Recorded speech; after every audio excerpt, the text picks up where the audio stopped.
দর্শক, শিরোনামে বলছিলাম যে জুলাই গণঅভ্যুত্থানে ৫ আগস্ট রাজধানীর চাংখারপুলে ৬ জনকে গুলি করে হত্যা মামলায় ৮ আসামির বিরুদ্ধে অভিযোগ গঠনের শুনানি হবার কথা রয়েছে এবং এরই মধ্যে ৪ আসামিকে ট্রাইব্যুনালে হাজিরও করা হয়েছে। বিচারপতি গোলাম মুর্তজা মজুমদারের নেতৃত্বে আন্তর্জাতিক অপরাধ ট্রাইব্যুনাল ১-এ আজ দ্বিতীয় দিনের শুনানি হবে।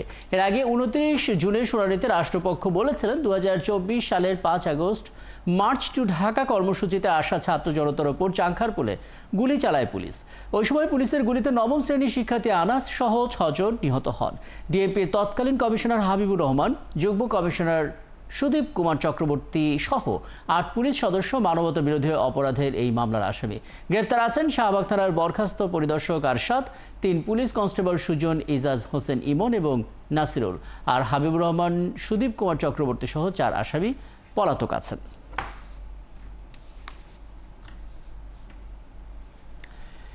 ট্রাইব্যুনালে আছেন সহকর্মী সৈকত সাদিক, যুক্ত হচ্ছেন আমাদের সঙ্গে।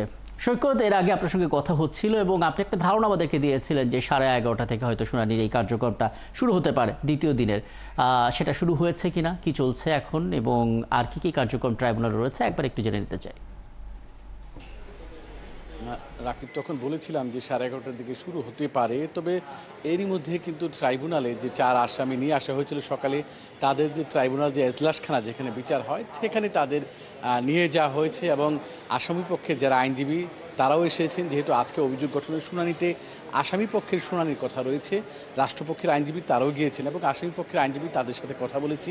তারা জানিয়েছেন যে যদিও এই মামলার যে ৮ জন পুলিশ সদস্য আসামি, তার মধ্যে ৪ জন পলাতক এবং যে ৪ জন গ্রেপ্তার আছেন তাদের ৪ জনের পক্ষে আলাদা আলাদা আইনজীবী রয়েছেন এবং যে ৪ জন আসামি পলাতক আছেন তাদের জন্য কিন্তু রাষ্ট্রীয় খরচে একজন আইনজীবী নিয়োগ দেওয়া হয়েছে, অ্যাডভোকেট কুতুবুদ্দিন।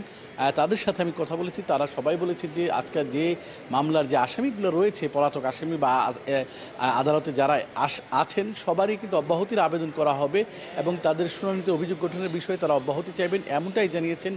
এবং প্রসিকিউশনের সাথেও আমরা কথা বলেছি, তারা বলেছে যদি আজকে আসামি পক্ষের শুনানি হয়ে যায় তো হয়তো বিচারপতি ট্রাইব্যুনালের যে চেয়ারম্যান গোলাম মুর্তজা মজুমদারের নেতৃত্বাধীন ৩ সদস্যের বেঞ্চ আজকে হয়তো অভিযোগ গঠন করতেও পারে।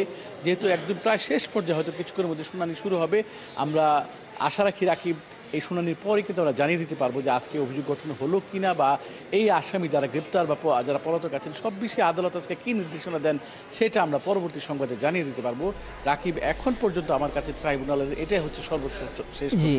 অনেক ধন্যবাদ সৈকত সাদিক। পরবর্তীতে আশা করি আপনার সঙ্গে কথা হবে এবং শুনানি শুরু হওয়া মাত্র কি হয় না হয় সে আপডেটও আমরা দর্শকদেরকে জানিয়ে দিতে পারবো। আমাদের সহকর্মী সৈকত সাদিক যুক্ত হয়েছিলেন আন্তর্জাতিক অপরাধ ট্রাইব্যুনাল থেকে।